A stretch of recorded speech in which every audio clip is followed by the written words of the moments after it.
Heavy is the head that has to manage all of this. Hey everyone, welcome back to my channel. We're now incentivized to buy what we already buy.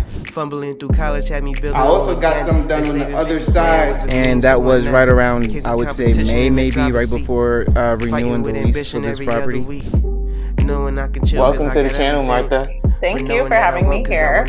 Oh, I was gonna say I am getting up there in age. I'll tell you what. Bills paid by other people. Life was never this good. I had to step back, knowing that it's.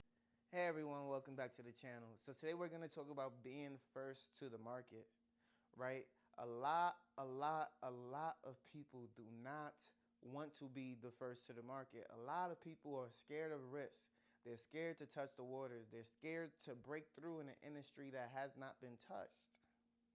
They allow others to do the heavy work, the groundwork, the heavy lifting, and then when they get in, the market is already saturated. There's less money, there's less influence, there's less time, there's less eyeballs, there's less attention that goes towards whatever it is that you're planning to do. And so we all know that in order to make money in this world that we live in, sales is necessary. Whether it's selling a house, whether it's selling a stock, whether it's investing in a company, you need to be able to sell why this is something that somebody will need. Why this is something that somebody will want. How this benefits them. Does it make them happy? Does it make them sad? Does it allow them to sleep? Does it allow them to feel good? What does it do in order for them to want to spend their hard-earned dollars that they worked for in order to get said item? We live in an economy where we're advertised to more than 3,000 times a day.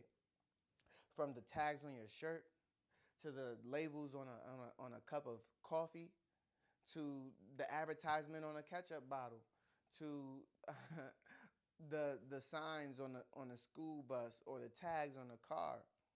Whatever the case may be, we're advertised to more than 3,000 times a day. A lot of people don't look at money as a tool that they worked 40 hours a week for. They literally clocked into an office and knew that their day was 8 to 12 hours long. And they said, you know what? How much of my life is worth this item? Something costs $20 and you make $10 an hour? Is that item worth 2 hours of the life that I spent? Minus taxes, because really, it took you 3 hours to buy that $20 product. If you're making $10 an hour. Do people look at life in that way? No, the answer is no.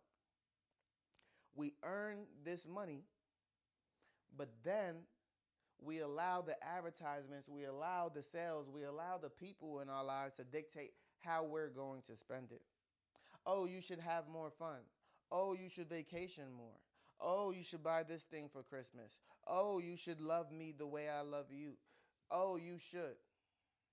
And I'm not saying that people are necessarily wrong for those statements. But when it comes to your individual financial independence, if you are someone who wants to retire early or retire on time with dignity, it takes an understanding of who you are and what you want and what you're working for in order to determine what is best suited for your money. I have a simple rule.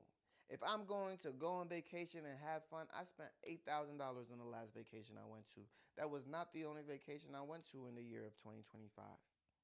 So that means I've spent at least 11 to 12 grand on vacations in 2025. If I'm going to spend that much money on vacations, I need to invest that much or more in the markets. And I did. Right? And so when it comes to understanding that, listen, this fund is just around the corner, you also have to invest in your financial future and understand what is best suited for you. So, long story short, you tell me, is said things that you're doing, said things that you're spending money on, is that worth 8 hours of your life, 12 hours of your life? 8 hours of your life is a full day of work for some people. 24 hours of your life is half a week of work for some people. Is that worth it to you? You got to start looking at the world in such a way which will start to allow you to say, you know what? No, this isn't where I want to be. This isn't where I want to go. This isn't how I want to spend my time. This isn't how I want to spend my day. And guess what? People who are not appreciative of your determination, resilience, and understanding of oneself, they can go and do those things. And when they come back to you, popped, as people will say these days, popped because they're not saving and investing for their future. Guess what? You'll be on a path to where you don't have to worry about those said things. I don't have the burden of not being able to provide for myself. I don't have the burden of not being able to support myself. I don't have the burden of thinking about how am I going to be able to afford said item the next day, because I put myself in an advantageous position to where I know, because I sacrificed today, because I said no today, because I stayed home today, I am not necessarily in need of any one thing.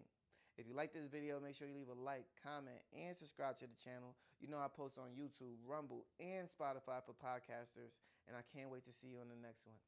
Peace.